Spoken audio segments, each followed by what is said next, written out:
All right, 2021 is in full swing and you're thinking about finding a fitness tracker that's gonna help you in your goals. And you're likely either thinking of the Apple Watch or the Whoop. And this video is gonna give you the top 3 pros and cons from my perspective for each of them to help you decide which one you should buy.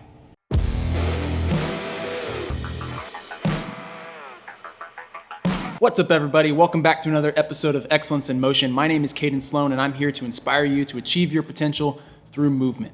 If you're new to the channel, I help active adults and athletes achieve their fitness goals through movement tips and health education. If you enjoyed today's video, please consider liking and subscribing. It really helps a ton. Oh, and be sure to stick around to the end of the video for some bonus content that could actually help you in making your buying decision. And with that, let's get into the video. Cool, 2021, new year, new fitness goals, and you're probably thinking to yourself, I need something that's gonna help me track my fitness so I can keep on the path that I'm on so I can be healthier.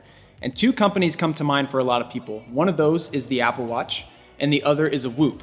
And I happen to wear both. From my perspective, I'm gonna give you my top 3 pros and cons for each of them to help you make a better educated choice moving forward. The first Apple Watch Pro for me is the fact that it's actually a watch, and I can tell time with it. And that's huge for me. In the things that I do in a day-to-day life, I need to be able to track time, keep timers and reminders, and be able to know what's going on and use it in a bunch of different scenarios. It's great for doing exactly what it should do as a watch. The second pro of the Apple Watch is silent alarms. I'm constantly forgetting lots of things, and being able to set silent alarms for those and not disturb the people around me while also making sure that I'm getting reminded of those things is a huge deal. And this even goes further when you happen to use it for either taking a nap or going to sleep. It can silently wake you up by tapping you on the wrist without blaring a loud noise in your face and disrupting those sleep patterns that might be a little bit more beneficial for your recovery as you move forward in your fitness journey. The third pro of the Apple Watch is that it acts like a coach. It gives you reminders to breathe, it gives you reminders to stand up, and it gives you awards for your accomplishments as you move forward in your fitness journey. When you go into the Apple Fitness app, you'll notice that you have your traditional summaries with your activity ring, your workouts, your trends, and your awards. And those awards are really cool. You can see on this one that I've got my 200% move goal, my competition completion, Earth Day challenges, Veterans Day challenges. All that sort of stuff is really great for motivating you to move forward in your fitness journey. But when you look in the center here, Apple Fitness Plus is a new subscription that if you subscribe to that, you can click on these different videos to help you with core, strength, stretching, a bunch of different cool things that works seamlessly with the Apple Watch to deliver you the best experience possible. Let's get into the cons of the Apple Watch. And the first one for me is battery life. Compared to the Whoop, which we'll talk about in a second, the Apple Watch's battery life is okay. You might be lucky to get 2 days out of it if you don't use it often, but if you're a heavy user and you're constantly doing long workouts, you're checking stuff, it's gonna die pretty quickly. And even with 2 days of battery life, I find myself wanting to charge every single night just to make sure that I don't go another day and accidentally run out of juice and not be able to use my Apple Watch altogether. So that kind of bleeds over into the second con, which is sleep tracking. Sleep tracking is just not up to par with a lot of other companies, including Whoop and Aura, where they can get a lot deeper into those metrics. The sleep tracking on Apple Watch is new, but it's just not quite there yet, which is most of the reason why I end up just charging it overnight anyway, instead of wearing it to bed. The third con for me is the limited workout data that it gives you after a workout. So you're only really getting things like how long was the workout, how many calories did you burn, and what was your average heart rate. But beyond that, the metrics for fitness are not as advanced as some other companies. It's great for someone who's just getting started, but for those of you who are really getting heavy into their fitness lives and they want to become fitness enthusiasts, I don't think the Apple Watch is really going to age appropriately in that realm, at least within the next year or so. The good news is they may always update their software in the future, and that's something to look forward to. If you guys are enjoying this video so far, please remember to head on down and smash that subscribe button and hit that thumbs up. It really helps the channel. Alrighty, those are my pros and cons for the Apple Watch. Now, let's talk about the Whoop. My first pro for using the Whoop is the incredibly sophisticated data technology. This thing hits on sleep, recovery, and strain as the big 3 metrics for showing you what your performance looks like over the course of a daily look. On top of that, it automatically tracks your sleep and your workouts, so you almost never even really have to start anything. You can go to the gym, start doing what you want to do for your workouts, and it'll automatically pick up on those changes in your heart rate and guess, based on what you're doing, what that workout looks like. So in essence, you can basically wear your Whoop and almost forget that you even have it on until you go back into the Whoop app later to check and see what your day looked like at the end of everything. Pro number 2, sleep tracking is insane. The sleep tracking on the Whoop is by far the best sleep tracking that I've experienced thus far in all the different pieces of technology that I've ever used in the past. As you can see on the screen, I'm showing you a section from the Whoop app that's dedicated to sleep. In this overview, you can see that it gives me my overall sleep performance, which was a 59%, based on the amount of sleep that I actually got versus how much sleep I needed. If I tap on this green 905, it'll show me that my estimated amount of sleep that I needed tonight is based on my baseline sleep, which when you get a Whoop, you spend the first month or so of letting it figure out your habits, and then it gives you a baseline for a lot of these different metrics. It shows that my baseline is 7 hours and 44 minutes.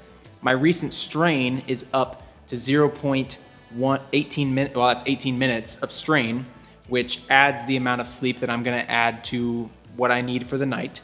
My sleep debt, which is the amount of sleep that I have missed over the past couple of days, is added into that. And then any recent naps that I might have taken in the day are subtracted from the amount of sleep that I need. When you scroll down, you start to notice a lot of different trends. So now we're looking at my average sleep performance over the last week.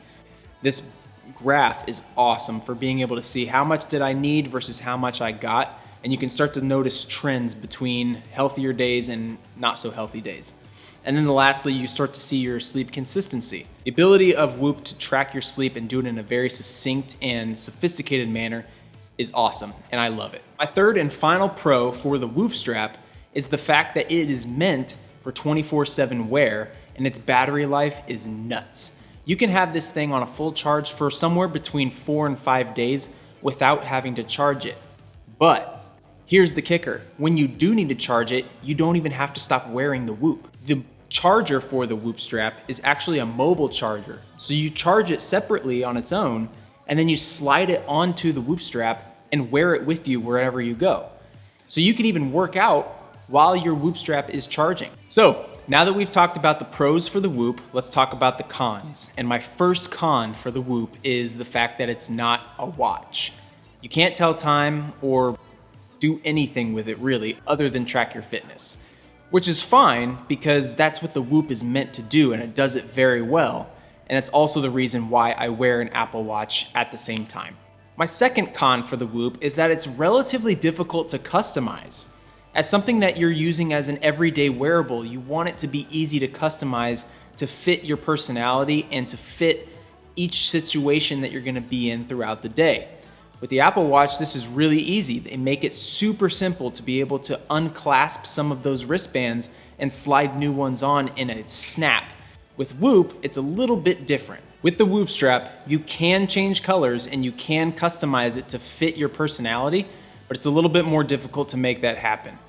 When you swap out a Whoop band on your Whoop strap, you have this clasp system which you have to thread through on the Whoop itself in order to make it fit. And then when you want to change the size of the strap to either move up or down your arm, you have to do this whole fidgety thing, and it's really a nuisance, to be completely honest.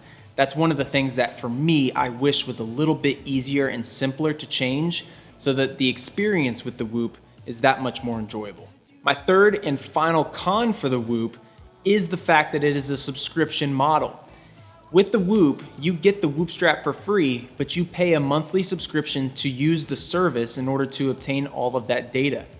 Now, there are other options in order for you to sort of save money in the long run by doing 12-month or 18-month subscriptions, but at that point, you could just buy yourself an Apple Watch and have it forever and never have to pay for anything else again.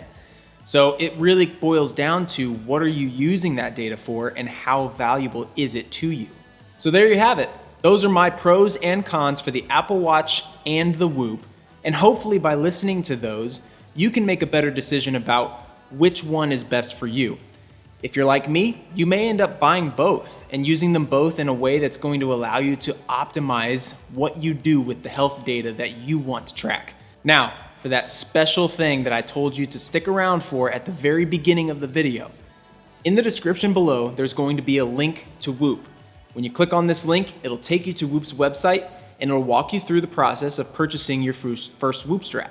Full disclaimer, I'm not sponsored by Whoop. They're not paying me to say this. I just genuinely love the product and I want to share it with you guys. So once you do so, you will get 30 bucks off your first month.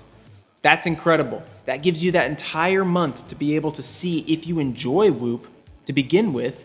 And if not, you can just return it within that 30-day return policy and it's no cost to you up front.